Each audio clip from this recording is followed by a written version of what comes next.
Ao folhear as páginas da Bíblia, nos deparamos com as pragas do Egito, relatadas no livro do Êxodo. Seria um fato ou seria um mito essas pragas? Será que a história nos mostra que essas pragas realmente aconteceram? Haveria uma explicação científica a respeito das catástrofes bíblicas que atingiram o Egito? Diante da fome que assolava a terra, todas as pessoas da casa de Jacó, que entraram no Egito e passaram a habitar na terra de Gósen, foram 70 pessoas. Mas os filhos de Israel se multiplicaram e se tornaram extremamente fortes, de maneira que a terra se encheu de muitos deles. Nesse meio tempo, nesse interim, se levantou um novo rei sobre o Egito, que não havia conhecido José. Então, com tirania, os egípcios escravizaram os filhos de Israel com dura servidão. Moisés e Arão vão intermediar pelo povo, pois é promessa de Deus livrar os filhos de Israel da escravidão. E quando as respostas começam a tomar forma, quando nos deparamos com os postes de pedra de Almose, descobrimos que há sincronismo com o texto bíblico. Quanto mais tempo Faraó resistia a Deus, mais sérios tornavam os juízos de Deus. No confronto com Faraó, Moisés e Arão transmitem o ultimato de Deus. O propósito de Deus em cada uma das 10 pragas era julgar as mais de 80 divindades do Egito. A estela ou os postes de pedra do Egito confirmam que as estátuas dos deuses do Egito foram todas abatidas. A estela e a Bíblia descrevem resultados de um terremoto, ou mais precisamente, aquilo que os cientistas chamam de tempestade sísmica. Acontece que a narrativa bíblica se passa em uma área de terremotos. O delta do Nilo, onde a Bíblia narra o Êxodo, é recortado por falhas geológicas.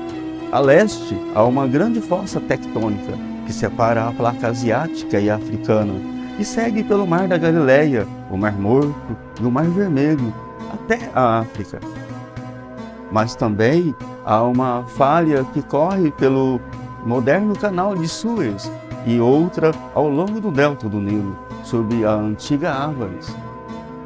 Enquanto isso, a 700 km do oeste também existe falhas entre a placa africana e a europeia, que passa praticamente sob a ilha de Santorini. Mas qual a relação dos terremotos com as pragas bíblicas? E quais foram as pragas que Deus enviou para o Egito? Bem, a primeira praga que Deus envia para o Egito foi transformar as águas do rio Nilo em sangue.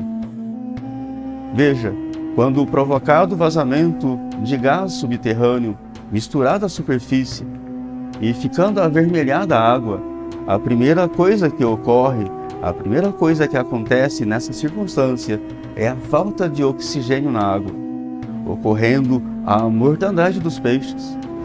Com a água avermelhada e sem oxigênio, apenas os sapos não morreram.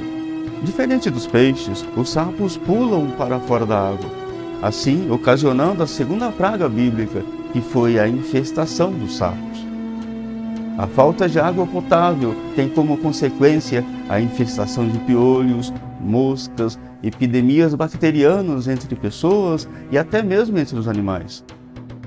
Não é de se surpreender que a terceira praga seja os piolhos, a quarta seja moscas e a quinta praga seja a epidemia, e na sexta praga seja de úlceras, rebentando em bolhas nas pessoas e nos gados. Mas será que um terremoto que leva a um vazamento de gás pode explicar esse tipo de ocorrência? Bem, antes de continuar com o tema de hoje, vou pedir que você se inscreva no canal. É totalmente gratuito. Isso ajuda a dar relevância ao canal e nos ajuda a disponibilizar assuntos como esse. Dito isto, voltamos ao tema de hoje. Bem, não precisamos voltar a 3.500 anos para provar que um terremoto que leva a um vazamento de gás ocasiona esse tipo de ocorrência. Em 1984, no Lago de Monon, e em 1986, no Lago de Nils, ambos em Camarões, as águas cristalinas dos lagos de repente ficam com cor vermelho amarronzado, devido a um vazamento de gás subterrâneo. As pessoas que viviam às margens do lago desenvolveram estranhas úlceras e queimaduras. O dióxido de carbono, liberado no ar, introduziu nas pessoas uma espécie de coma, reduzindo a circulação da pele, ocasionado pelas úlceras, como descrito exatamente na Bíblia, na sexta praga. Como podemos ver no exemplo em questão, é plausível as ocorrências dos fatos registrados no livro do Êxodo. Apesar das 6 pragas, a Bíblia registra que Faraó ainda se recusa a deixar os israelitas partirem. A partir daí surge a 7ª praga, o granizo, muito incomum, pois envolvia fogo e gelo. Interessante que há um papiro egípcio conhecido como o papiro de Aipior. Segundo alguns peritos da época dos Hyksos, o Egito foi atingido por estranho granizo composto de fogo e gelo. Fica evidente, portanto, que os textos bíblicos egípcios descrevem que os cientistas chamam de chuva de pedra vulcânica, que só pode ter vindo do terremoto provocado pela erupção do vulcão de Santorini. Os terremotos, as erupções vulcânicas e de gás deles resultantes explicam as 7 pragas bíblicas, assim como a 8ª praga, a dos gafanhotos, pois eles migram em enxames. A chuva vulcânica e a desordem climática causadas pelas erupções do Santorini pode ter feito grandes nuvens de gafanhotos, muito comuns nessa parte do mundo, avançar sobre o Egito. Com o fim da saraivada, a temperatura subiu e os gafanhotos partiram exatamente como a descrição bíblica. Agora, os egípcios iriam vivenciar a última fase da erupção do Santorini, o que a Bíblia chama de a 9ª praga, a escuridão. Nos meses que antecederam a erupção, atividades sísmicas por todo o leste do Mediterrâneo fizeram a placa africana roçar sobre toda a placa europeia. A água do mar se torna vapor, passando a borbulhar pelo magma, fazendo a pressão aumentar, em romper em pontos frágeis da superfície, produzindo várias pequenas erupções, fazendo acontecer uma grande explosão. Quando sobreveio a erupção, ela criou uma nuvem de cinzas de 40 km de altura e 200 de largura. Dessa maneira, quando essa nuvem alcançou o delta do Nilo, os egípcios se depararam com o que a Bíblia chama de a escuridão que se podia palpar. Durante 3 dias, os egípcios não podiam ver uns aos outros e ninguém se levantou do seu lugar. Com esses fatos em evidência, estaria a caminho mais alguma praga? Sim, a 10ª praga. Enquanto os israelitas se sentaram para o ritual da primeira refeição da Páscoa judaica, isso à meia-noite, todos os primogênitos egípcios morreram. De acordo com o cenário acerca das pragas anteriores, que começaram 6 meses antes, o vazamento de gás que pôs em movimento a cadeia de pragas finalmente teria rompido.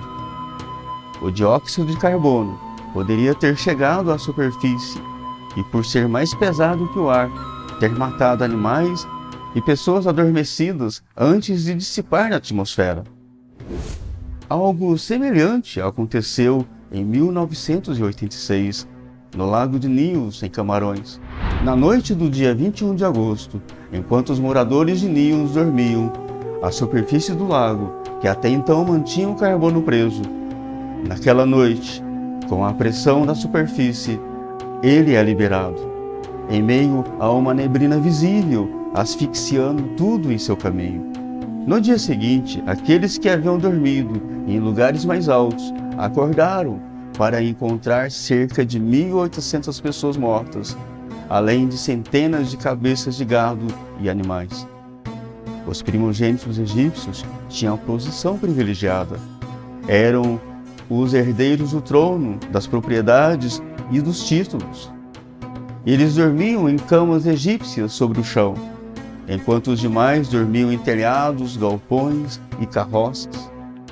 Os israelitas, sentados durante a sua refeição da Páscoa, não sentiram nada, enquanto o gás rasteiro sufocava os egípcios em suas camas.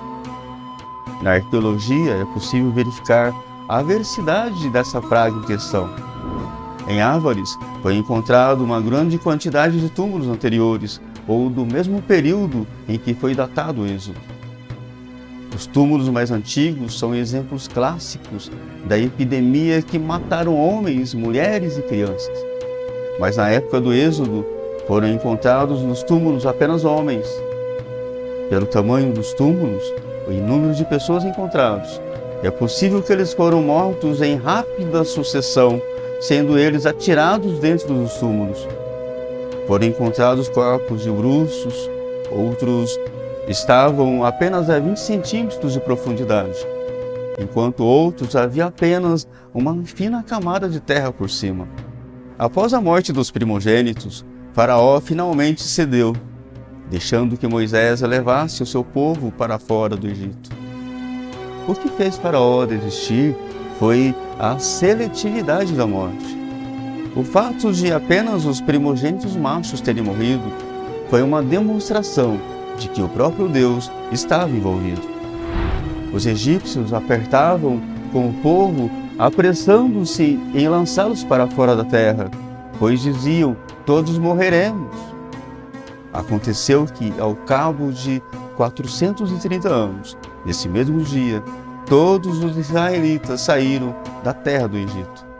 Quando olhamos para esses fatos bíblicos, muitos crentes poderão achar que uma explicação científica dos relatos bíblicos retira Deus da equação. O fato é que no livro do Êxodo, Deus não anula a natureza. A Bíblia, a geologia e mesmo a arqueologia estão contando a mesma narrativa, a mesma história. As curiosidades por detrás de cada uma das pragas do Egito, que o Conexão Bíblia traz no programa de hoje, entre outras curiosidades que traremos ao longo dos próximos programas, tem a ideia de despertar no telespectador o senso investigativo acerca do texto bíblico que está sendo explorado. E se você quiser nos sugerir um tema a ser explorado aqui no Conexão Bíblia, fique à vontade. Portanto, se inscreva no canal, ative as notificações, pois queremos você conosco em cada programação, para que juntos possamos crescer na graça e no conhecimento. O Conexão Bíblia vai ficando por aqui. Fica na paz e até o próximo programa.